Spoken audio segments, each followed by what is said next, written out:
Previously on Green Dream Project, you watched us finish building the earthbag walls of our cistern, and then we covered them with a heavy-duty pond liner with some help from our friends. Next up, we'll be building a gabion around the cistern, basically a rock wall contained in a wire cage.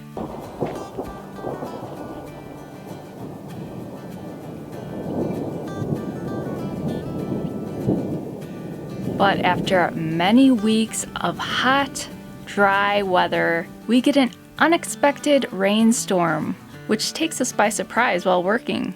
Plus, crew gets a flea bath.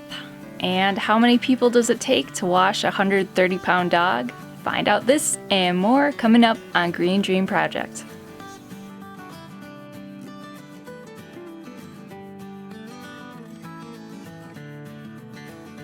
Woo! Good morning, good morning. Now, if you saw our last video, you saw us put up this massive liner. On to the next phase.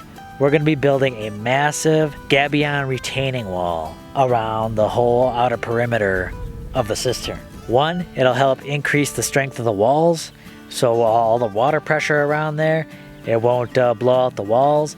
Two, it'll also help support the roof we're going to put on this. So it'll act kind of double duty. So we're excited about that. Let's get to building. So you can see some of the leftover rebar pieces from the rebar I cut to put into the bags. I gotta cut some more rebar. Wow, so I got all 30 of those pieces cut. It went so much quicker than the other rebar I cut that I put into the earth bags. I think one, that's due in part to the smaller pieces. I got more pieces out of one length of rebar versus having to keep grabbing a bunch of rebar. Plus I used the whiteout, and that just made the mark so much more visible. I didn't have to kind of determine where I made that mark. So the whiteout was definitely a good addition to marking out that rebar. And you could probably do the same thing with like acrylic paint if you have that as well. Worked real nice. Yeah!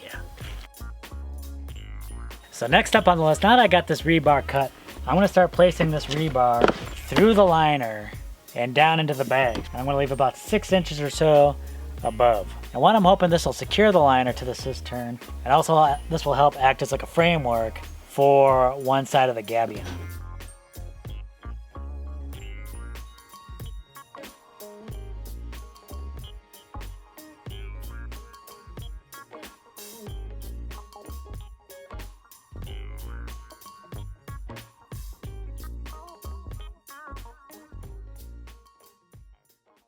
Our dog Crew is a large American Akita.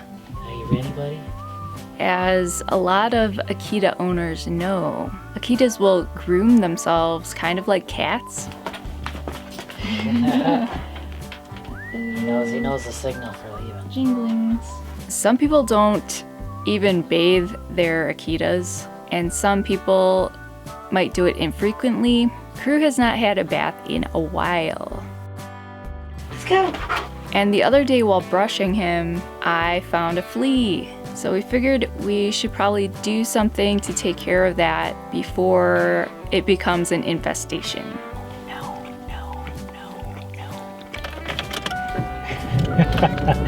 Thank you for making sure I'm clean. Thank you. Well, you're not going to be so happy when you get to your destination. I get to get him back. Ugh. I found some flea shampoo, and I talked to my brother who lives in the city, and he suggested we bring him over and we could just spray him down with their hose outside. It's Crew bath time. Come on.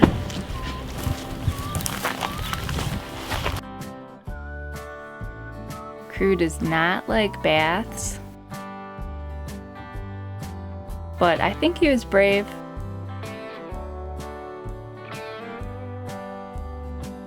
And maybe it felt good cooling off a little bit.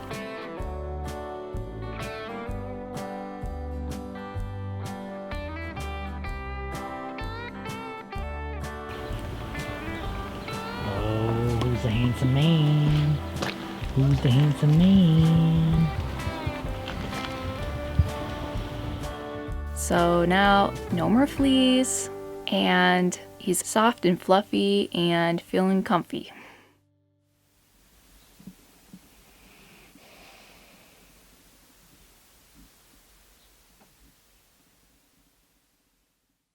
So, I didn't get quite as far as I'd like to, but I mean, isn't it like that on projects sometimes? You don't always get where you want to when you want to, but that's okay. I mean, I got a lot done. I got all that rebar cut. I got all of it into the cistern. And man, that thing is really looking like a porcupine now. All kinds of rebar just sticking out everywhere.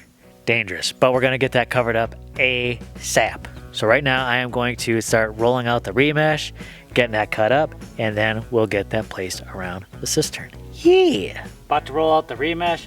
This is one instance where all those boulders I've been pulling out of the ground comes in handy.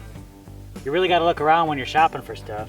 A roll like this over at like Home Depot or Lowe's runs for about 150 bucks, but I was able to pick this up at one of the smaller hardware stores in the nearby town for 125. Of course, I did see when I was looking at this that they got a new shipment of a bunch of brand new rolls. Of course, I got one of their last rustier rolls. Oh well, what can you do? Man, that's a long roll of remesh. And I think that's about where I need it. Actually, a little more than I need. I'm gonna give it a couple extra feet, just because you never know. So I'm gonna start cutting this up. We need 4.5 feet for the front of the gabion and just 6 inches for the back of the gabion where I put that rebar on top. So I'm just gonna cut this top section off.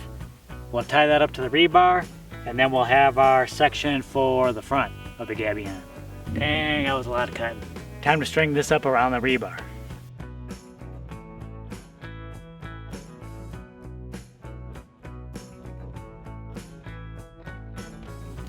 Woo, so I got that stucco mesh all the way around the cistern. She's over here still using her wire bending skills, attaching the stucco mesh to the remesh to the rebar.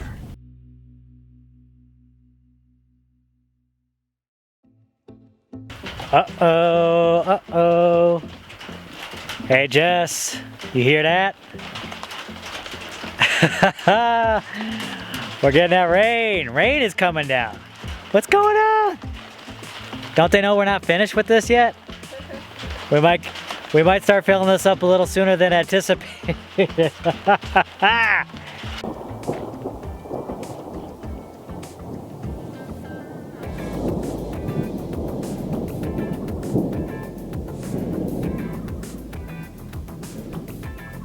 Ooh, it's coming down, coming down. We weren't even expecting to get rain today. All of a sudden, man, we're getting a lot of rain just out of nowhere. I can't wait to see how much we get. This is awesome.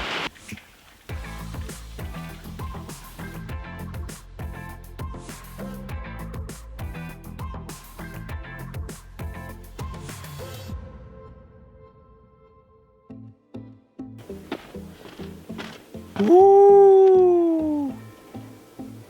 Looking mighty, mighty nice. All right, so now we got our little cage here going all the way around the middle of the cistern wall. Now I'm gonna put the outside of the gabion right along the outside. We're going about 2 feet out. We're gonna attach the outside of the gabion cage to the inside of the gabion cage to the middle.